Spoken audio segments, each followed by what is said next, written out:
धन्यवाद साथियों। पिछले हफ्ते हमने लगातार आपके सामने जगत गुरु शंकराचार्य जी के साथ जो दुर्व्यवहार हो रहा है उस पर चर्चा की। आप लोगों ने भी बहुत स्टोरीज की हैं, चलाया है, और अभी भी दुर्व्यवहार हो रहा है, अपमानित उनको किया जा रहा है, वो सब आपने देखा। साथ साथ एक और ज्वलंत मुद्दा यूपी से ही है। प्लीज बंद कर दो दरवाजा। संभल में जो आपके सामने नजारे देखने को मिल रहे हैं, नारे लग रहे हैं, वकील आक्रोशित हैं। कोई ऐसा वर्ग इस देश में आपको नहीं मिलेगा जो परेशान नहीं है। वो छात्र हो, नौजवान हो, महिलाएं हो, किसान हो, मजदूर हो, संत हो। प्लीज, क्या ये आवाजें? संत हो, मिडिल क्लास हो, वकील हो, कोई ऐसा वर्ग नहीं है जो इनसे परेशान नहीं है। ऐसा कोई सगा नहीं जिसे इन्होंने ठगा नहीं। ये हकीकत इन पर। मैं एक वीडियो आपको दिखाऊंगा किस तरह से, एक गुजरात मॉडल का मैं आपको वीडियो दिखाता हूं। जेल में आप बताइए ना, छुड़वाया किसने? बताइए कैसे छुड़वाया? हमको तो जेल से नरेंद्र भाई ने छुड़वाया। उन्होंने जज बदले और जज बदल के फिर नरेंद्र भाई ने सेटिंग की और नरेंद्र भाई ने हमको छुड़वाया, तो हमने छूट। पहला जज आया था धोलकिया रेखा, उन्होंने बोला कि बाहुबली बजेंगे तो फांसी होनी चाहिए 4-5 बार, एक बार नहीं, तो फाइल फेंक दी सब। फिर दूसरा आया तो दूसरा ने हमारा को यही बताया कि नहीं, इनको फांसी होनी चाहिए। फिर तीसरा ने फिर 1.5-4.5 महीना हो गए। फिर नरेंद्र भाई ने हमारा संदेशा भेजा, मैं अभी सेटिंग करता हूँ, टाइम निकल गया है। फिर उन्होंने अक्षय मेहता करके जज को भेजा, जज ने फाइल नहीं देखी, नहीं बोले जा और सब जेल खाली कर दिया, बाहर आ गया। तो कोई ये काम, नाम तो भगवान। ये आपने देखा जहां ये बाबू बजरंगी खुलकर बोल रहे हैं नरेंद्र भाई ने कैसे जज बदल के मेरे को राहत दी। तो कोई ये योगी आदित्यनाथ का नया मॉडल नहीं है, ये टेस्टेड मॉडल है, ट्राइड मॉडल है। गुजरात में आपके सामने ये वीडियो आपने देखा, जो एक राक्षस किस्म का व्यक्ति खुलकर बोल रहा है कि मुख्यमंत्री ने उनको मदद की, जज की ट्रांसफर करके, बार बार ट्रांसफर करके उन्हें राहत दिलवाई। तो जो सीजेएम विभांशु सुधीर का तबादला संभल में हुआ, ये उसी पैटर्न का, उसी सिलसिले का एक और हिस्सा, एक और कड़ी आपने देखी। कैसे भारतीय जनता पार्टी न्यायपालिका को अपने काबू में रखना चाहती है, अपने कब्जे में रखना चाहती है, और कैसे ट्रांसफर। मैं आगे और बताऊंगा कि भारतीय जनता पार्टी में भी अलग अलग मॉडल हैं, उस पर भी आऊंगा। तो जो चंदौसी कोर्ट में वकील नारे लगा रहे हैं, विरोध कर रहे हैं, हम उन वकीलों के साथ हैं। ये वो विभांशु सुधीर हैं जिन्होंने संभल हिंसा के मामले में उस वक्त के जो सीईओ थे अनुज चौधरी और अन्य और पुलिसकर्मी थे, उन पर एफआईआर का आदेश दिया था। ये एफआईआर का आदेश इसलिए दिया गया क्योंकि उन्होंने उस वक्त गोलियां चलाई, 3 मुसलमानों को गोली से मार दिया गया। एफआईआर नहीं हो रही थी, कोर्ट के माध्यम से ये एफआईआर हुई। अब ये कोई पहली बार नहीं हो रहा। आगे उससे पहले दिल्ली के दंगों में क्या हुआ वो आपने देखा।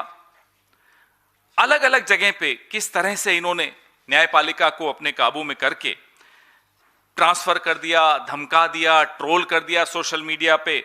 ऐसे कई बार ये लोग करते रहते हैं ताकि इनका एजेंडा चलता रहे।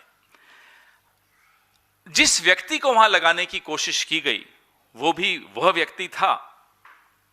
सुल्तानपुर इनको तो हटा दिया खैर विभांशु जी को, और डिमोट भी कर दिया विभांशु सुधीर को। ना केवल हटाया, ना केवल ट्रांसफर की, इनको अपने पद से नीचे वाला पद डिमोट करके वहां भेजा सुल्तानपुर। जिस व्यक्ति को वहां लगाने की कोशिश की वो है जिसने संभल मस्जिद में सर्वे का आदेश पारित करके इसको मुद्दा बनाया था, विवाद बनाया था। खैर आप लोगों का दबाव था, वकीलों का दबाव था, चुपचाप से ये ट्रांसफर कैंसिल कर दी जिस नए व्यक्ति को लाने की कोशिश की गई। हम और आप कोई केस लड़ते हैं, जाते हैं कोर्ट में किसी के खिलाफ, वकील से संतुष्ट नहीं होते तो वकील बदल देते हैं। लेकिन बीजेपी जज बदल देती है। यह अंतर है। हम और आप वकील बदलते हैं, बीजेपी जज बदलती है। मुरलीधरन, जस्टिस मुरलीधरन का आपने एक उदाहरण मैं आपको देना चाहता हूं। जब दिल्ली के दंगों में जस्टिस मुरलीधरन ने एफआईआर के आदेश बीजेपी के लीडर्स के खिलाफ पारित किए थे, आधी रात को जस्टिस मुरलीधरन का ट्रांसफर हो गया था। आधी रात को। अभी हमारे राजस्थान के जज थे जस्टिस दिनेश कुमार गुप्ता। उन्होंने प्रधानमंत्री के प्रिय मित्र गौतम भाई अडानी के खिलाफ कुछ जुर्माना लगा दिया, तो सजा उनको तुरंत मिली, 200 किलोमीटर दूर तुरंत ट्रांसफर हो गया।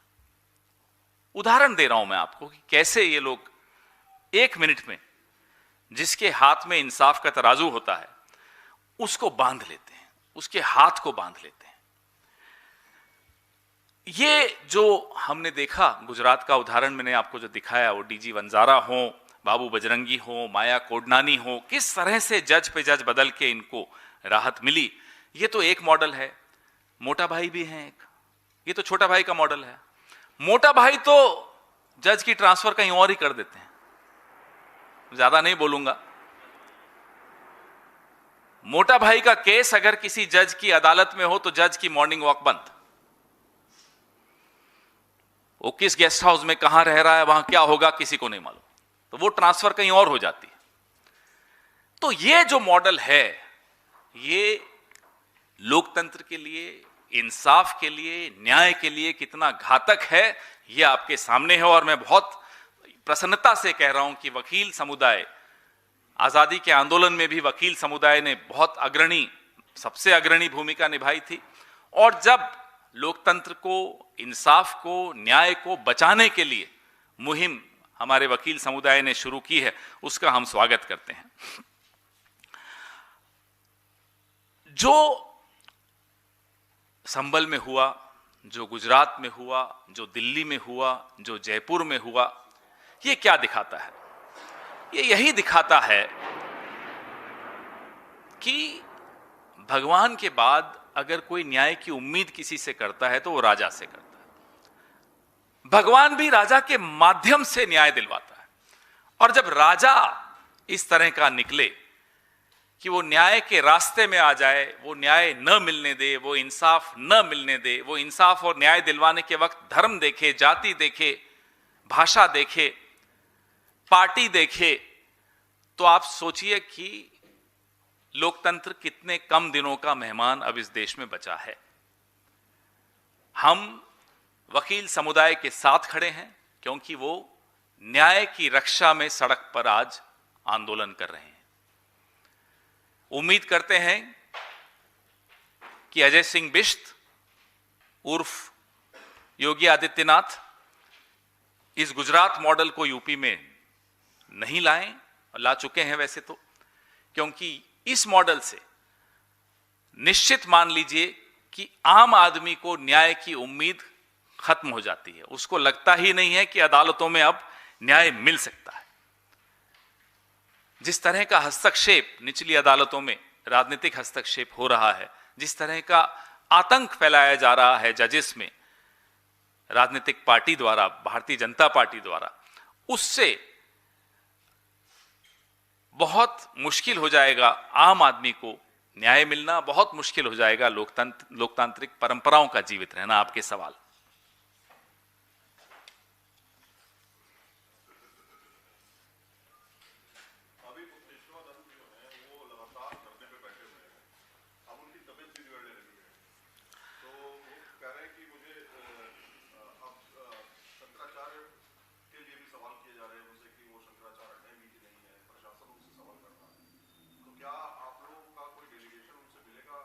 हमारा डेलीगेशन मिला है।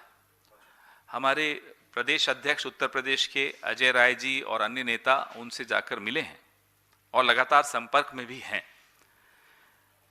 बात यह नहीं है कि वो धरने पर बैठे हैं, जाहिर सी बात है वो चिंता का विषय है, लेकिन संविधान की तमाम जो नियम हैं, जो कानून हैं, जो प्रावधान हैं, उन सबको आप दरकिनार रखते हुए आप हस्तक्षेप कर रहे हो मठ में, आप हस्तक्षेप कर रहे हो धर्म में, आप सर्टिफिकेट बांट रहे हो कि साहब कौन सरकारी शंकराचार्य होगा, इस तरह से नहीं होता है। जो जिनको हमने चुना था, जिनको वोट आप लोगों ने सबने दिया था देश चलाने के लिए, वो देश तो आप देख ही रहे हैं कैसा चला रहे हैं। अब वो धर्म भी चलाना चाहते हैं, वो देश भी चलाना चाहते हैं, देश भी तबाह करना चाहते हैं, धर्म में भी हस्तक्षेप करके उसकी सारी परंपराओं को तबाह करना चाहते हैं। ये हम नहीं होने देंगे। आपने कहा कि हम लोग वकीलों के साथ हैं, तो क्या आप लोगों का जो लीगल डिपार्टमेंट है वो उनके साथ मिलकर कोई आगे की कानूनी कार्रवाई करने की हम उनसे संपर्क में हैं। जैसी भी उन्हें आवश्यकता रहेगी, राजनीतिक दल की हैसियत से हम एक अहिंसक आंदोलन में उनके साथ हैं। सर, शंकराचार्य और जो आपकी पीसी है उस पे ही एक सवाल है कि अभी कुछ देर पहले स्वामी अभिमुक्तेश्वरानंद ने ये बात कही कि यूपी का जो सीएम है वो योगी आदित्यनाथ को नहीं बल्कि केशव प्रसाद मौर्य को होना चाहिए। और उन्होंने ये भी कहा कि सीएम की तुलना जो है उन्होंने मुगलों के शासन से कर दी है और बोले कम से कम इनके जैसा तो सीएम नहीं होना ही चाहिए। भाई, जब जो उन्होंने कहा उस पर मैं टिप्पणी नहीं करूंगा, लेकिन शाही स्नान को तो मुगल भी नहीं रोकते थे, अंग्रेज भी नहीं रोकते थे। किसने रोका? शंकराचार्य जी को शाही स्नान करने से किसने रोका? आने वाली पीढ़ियों पर के लिए जब ये कौन बनेगा करोड़पति और इस तरह के आएंगे ना सीरियल, ये सवाल पूछा जाएगा। शाही स्नान में शंकराचार्य जी को स्नान करने से किसने रोका? ए मुगल, बी अंग्रेज, सी कांग्रेस, डी बीजेपी। जवाब डी आएगा, उसमें कोई कॉल अ फ्रेंड भी नहीं होगा। सर, मेरा सवाल है, तेजपाल सिंह नाम मेरा। सर, सामाजिक जीवन में हम संतों का बहुत सम्मान करते हैं, लेकिन अब देखा जाए नॉर्मल व्यक्ति को लगता है कि संतों के पास जाओ, पैर छुओ, आशीर्वाद लो, होता भी है, सब लोग करते हैं, चाहे वो किसी भी धर्म के धर्मगुरु क्यों ना हो। बिल्कुल सही। लेकिन जब एक साधारण सा पुलिस वाला जो लोगों के टैक्स के पैसे से सैलरी लेता है, आम नागरिक के पैसे से, अगर वो जूतों से रगड़ देता है और उसका कुछ भी नहीं होता, तो इसका मतलब संतों से ज्यादा सम्मान तो उनका होना चाहिए। कम से कम जूतों से रगड़े तो नहीं जाएंगे। बिल्कुल ठीक बोल रहे हैं आप। बहुत पीड़ा का विषय है जब वो नज़ारे हम देखते हैं कि बाल बटुकों को उनकी बालों से खींच कर घसीटा जाए,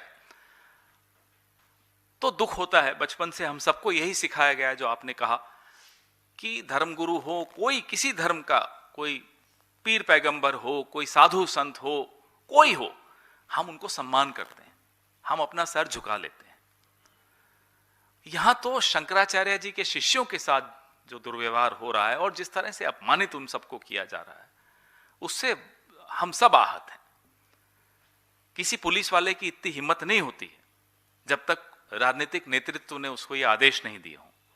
तो सवाल राजनीतिक नेतृत्व पर, खास तौर पे उस राजनीतिक नेतृत्व पर उठने जरूरी हैं जो धर्म की आड़ में छिप कर वोट मांगता है, जो धर्म का दुरुपयोग करके वोट मांगता है, जो धर्म का इस्तेमाल करके विवाद पैदा करता है।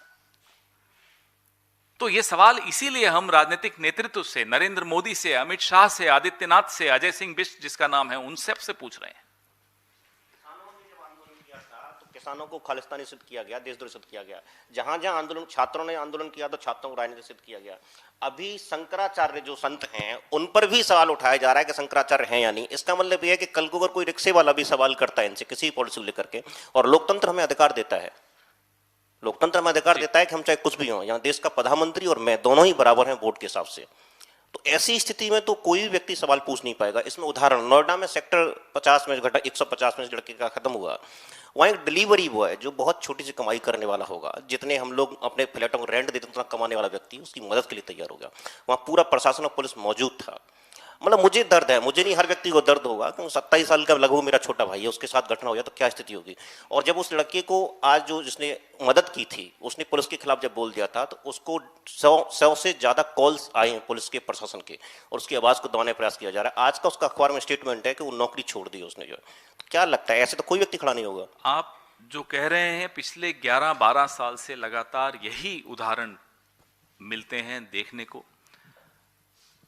सवाल पूछना, सवाल इनको पसंद नहीं आते, सवाल पूछने वाले इन्हें पसंद नहीं आते।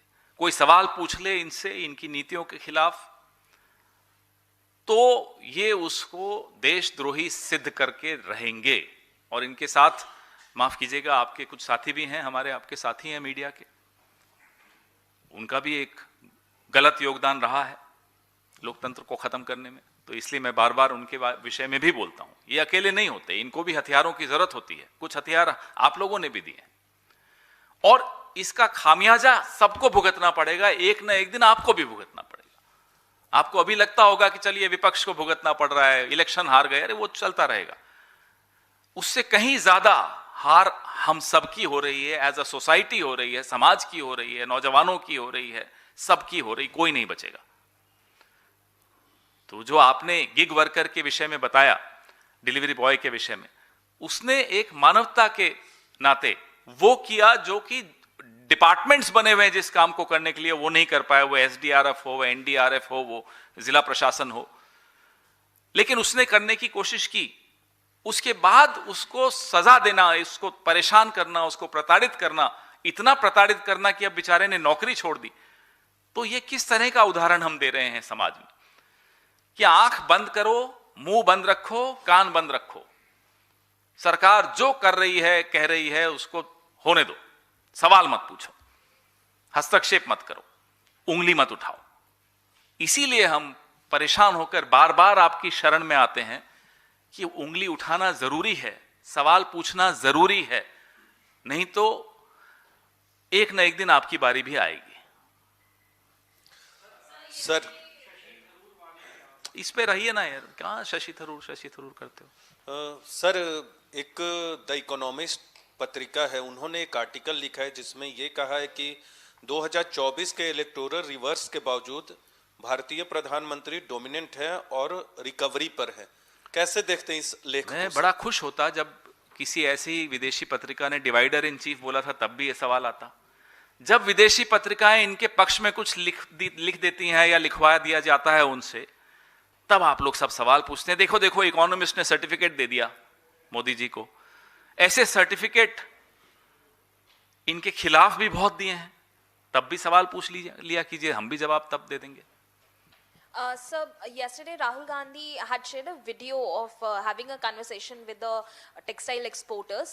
He basically questioned about the US tariffs. BJP is saying that the numbers are showing a completely different picture. We have been called as the fastest growing economy. Giriraj Singh has openly given a challenge to Rahul Gandhi to have a debate, otherwise apologize for making this statement. Look at the situation of the politics of this country. Giriraj Singh is asking us for a debate.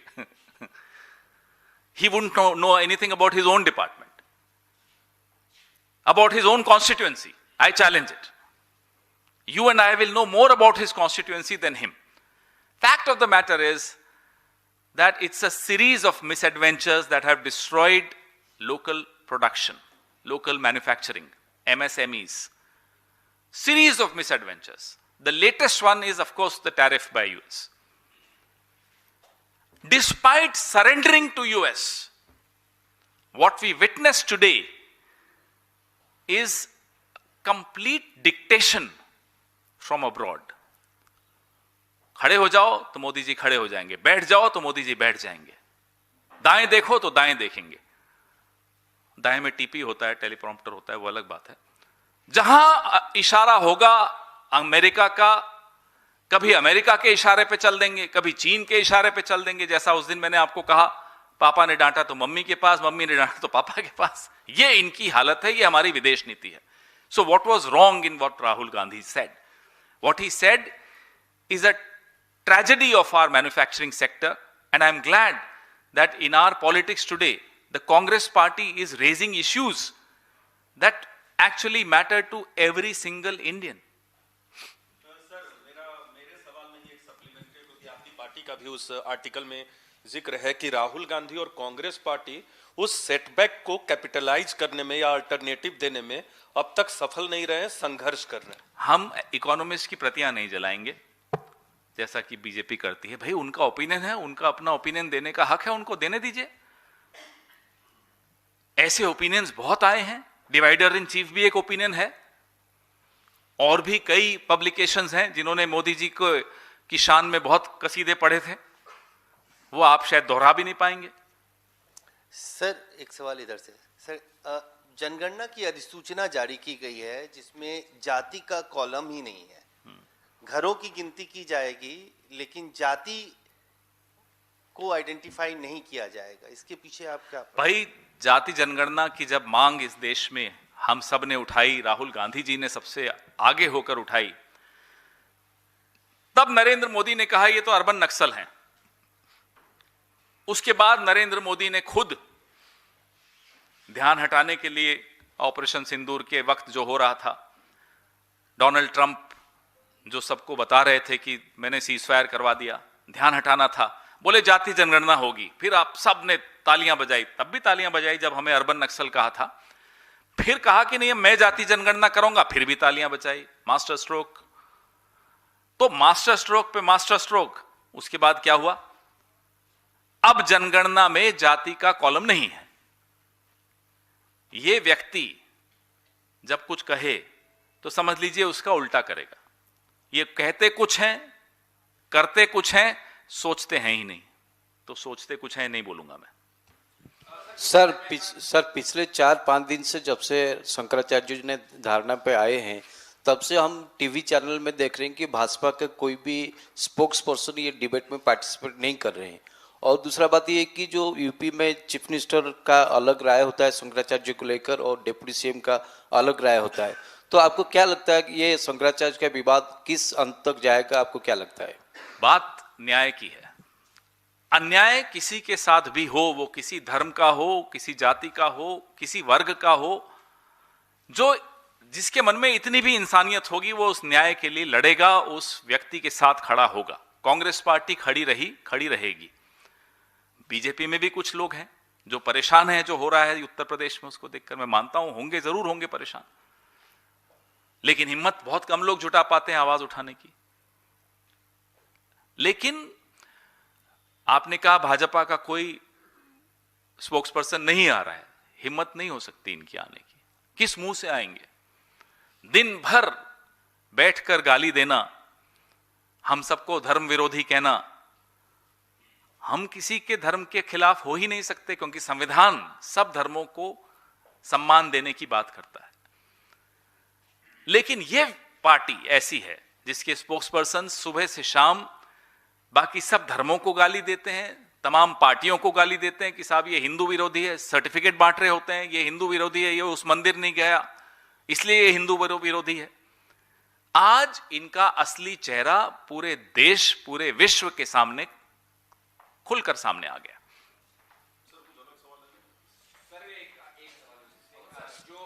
Sir 150 एक करके Noida sector 150 की जो घटना हुई, राहुल गांधी ने भी अपने social media पर इसका जिक्र किया। आज उनकी शोक सभा है, या फिर इसके बाद क्या राहुल गांधी विक्टिम के परिवार से मिलने जाएंगे? इसके बारे में कोई जानकारी? जब भी ऐसा कुछ होगा जरूर आपको बताएंगे।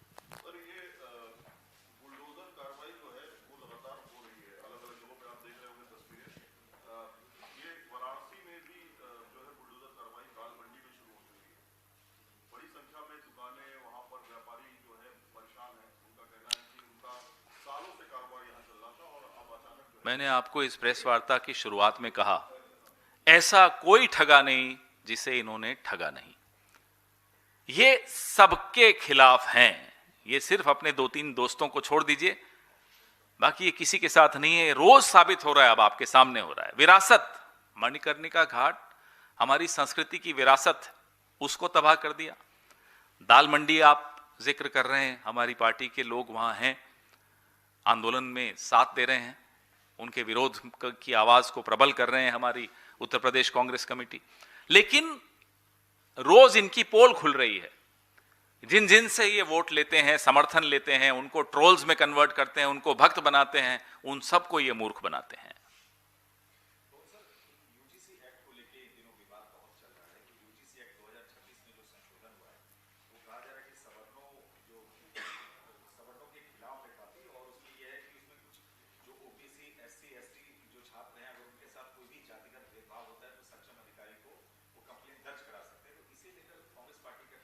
इस पे हम एक अलग प्रेस वार्ता कर रहेंगे आने वाले कुछ दिनों में।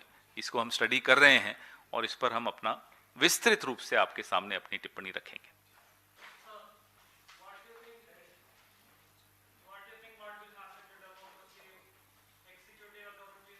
Heavily interfere in judiciary matters. Well, that's what we've been talking about in this press conference, and we've given you several examples of how the BJP, whether in Gujarat, whether in Rajasthan, whether in Delhi, and whether in Uttar Pradesh, they have been not only interfering in the judicial process, they have been trying to control it, dictate it, and use the judiciary to subvert justice. And that's something which is dangerous for the survival of democracy, because justice and democracy are intertwined. Without justice, there can be no democracy. Without a true democracy, there can be no justice. Thank you.